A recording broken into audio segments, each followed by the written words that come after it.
मैं मंजू कुमारी मीना, सहायक आचार्य, व्यावसायिक प्रशासन, राजकीय महाविद्यालय टोंक। आज हम पढ़ेंगे गिरवी के अनुबंध कि गिरवी का अनुबंध किसको कहते हैं। उसके बाद पढ़ेंगे गिरवी के अनुबंध के आवश्यक तत्व और फिर पढ़ेंगे गिरवी और निक्षेप में अंतर। भारतीय अनुबंध अधिनियम के अनुसार जब किसी माल का निक्षेप किसी ऋण अथवा वचन के पालन के लिए प्रतिभूति के रूप में किया जाता है तो उसे गिरवी कहते हैं। जब गिरवी क्या कहते हैं कि जब किसी माल का निक्षेप किसी ऋण के भुगतान अथवा किसी अनुबंध के पालन के लिए प्रतिभूति या जमानत देने हेतु किया जाता है तो उसको क्या बोलते हैं, गिरवी। गिरवी के अनुबंध में जो व्यक्ति अपनी वस्तु गिरवी रखता है उसे गिरवी रखने वाला कहते हैं तथा गिरवी करता कहते हैं। और जिस व्यक्ति के पास माल रखा जाता है, गिरवी रखा जाता है, उसको हम गिरवी रख लेने वाला या गिरवी ग्राही कहते हैं। एक एग्जाम्पल देके इसको बहुत अच्छे से समझा सकते हैं हम कि अंता बंता से 1000 रुपये का ऋण प्राप्त करता है तथा उसके पास जमानत के रूप में अपनी पत्नी का 40 ग्राम सोने का लॉकेट रख देता है। यहाँ अंता एवं बंता के बीच में गिरवी का अनुबंध है और इस अनुबंध में अंता गिरवी करता है और बंता गिरवी ग्राही है। यहाँ हमको परिभाषा से बहुत अच्छी तरीके से समझ में आ गया कि गिरवी ग्राही और गिरवी करता कौन कौन होते हैं। अब है गिरवी अनुबंध के आवश्यक तत्व। जमानत के लिए निक्षेप।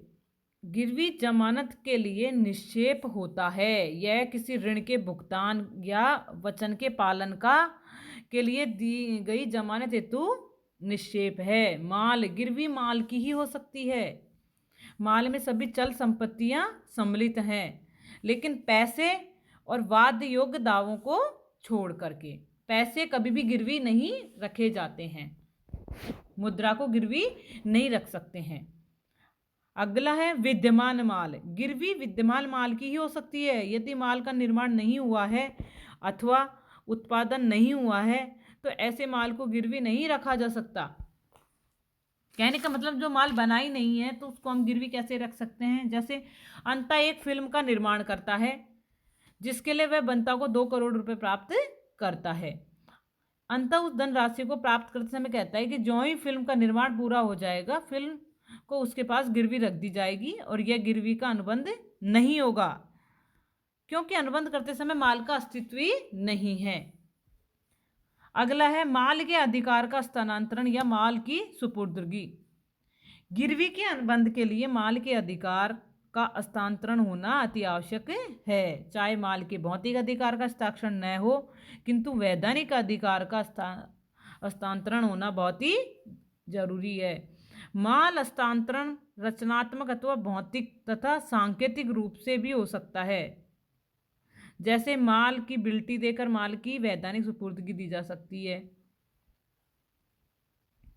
जैसे एक एग्जाम्पल से हम समझ सकते हैं कि अंता एक सिनेमा हॉल का मालिक है।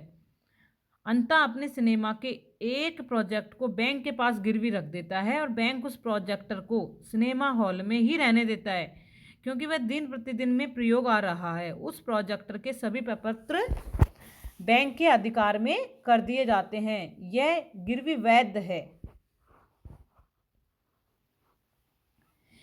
यह उल्लेखनीय है कि यदि मालिक की वस्तु किसी कर्मचारी या एजेंट के पास सुरक्षा के लिए रखी गई है तो वो गिरवी नहीं है।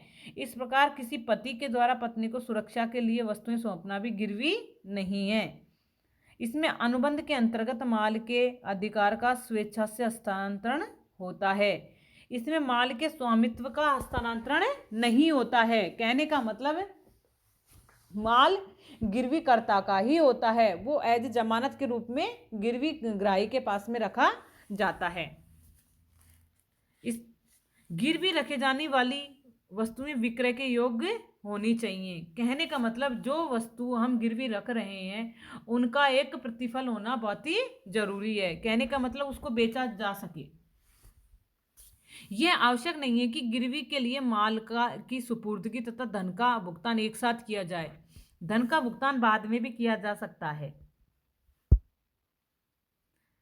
इसमें जमानत पर रखी गई संपत्ति पर गिरवी ग्राही का अन्य ऋणदाताओं की तुलना में पूर्वाधिकार होता है। गिरवी ग्राही गिरवी रखी गई संपत्ति की सीमा तक सुरक्षित ऋणदाता होता है।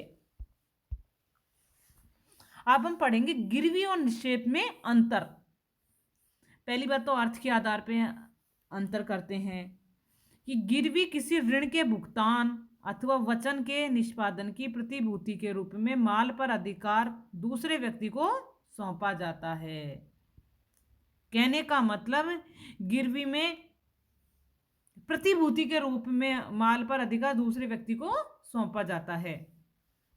निक्षेप में एक पक्षकार अपनी वस्तु का अधिकार किसी अस्थायी उद्देश्य के लिए दूसरे पक्षकार को सौंपता है, जिसमें उसके उद्देश्य के पूरा होने पर वस्तु को लौटाने की शर्त होती है। इसका उद्देश्य ऋण के भुगतान का या वचन के निष्पादन का विश्वास दिलाना है। और निक्षेप का उद्देश्य निक्षेप ग्रहीता तथा निक्षेपी दोनों में किसी के भी अथवा दोनों के उद्देश्य को पूरा करना हो सकता है। जमानत के रूप में माल गिरवी में ऋण चुकाने अथवा वचन के निष्पादन के लिए जमानत के रूप में माल रखा जाता है, लेकिन निक्षेप में जमानत के रूप में कोई माल नहीं रखा जाता है। उपयोग का अधिकार गिरवी में जमानत के रूप में रखी गई वस्तु को उपयोग का अधिकार नहीं होता है, जबकि निक्षेप में वस्तुओं के उपयोग का अधिकार होता है। विक्रय अधिकार इसमें कुछ दशाओं में विक्रय का अधिकार प्राप्त होता है। किसमें? गिरवी में। और निक्षेप में इसके अंतर्गत केवल अधिकार प्राप्त होता है। प्रतिफल गिरवी में प्रतिफल का होना अति आवश्यक है। निःशुल्क निक्षेप में प्रतिफल का होना आवश्यक नहीं होता है। अनुबंध की समाप्ति गिरवी के अनुबंध की समाप्ति ऋण चुकाने तथा वचन को पूरा करने के बाद हो जाती है। और निक्षेप अनुबंध की समाप्ति निक्षेप के लिए निश्चित अवधि अथवा निश्चित उद्देश्य पूरे होने पर ही होती है। तो आज हमने पढ़ा गिरवी का अर्थ,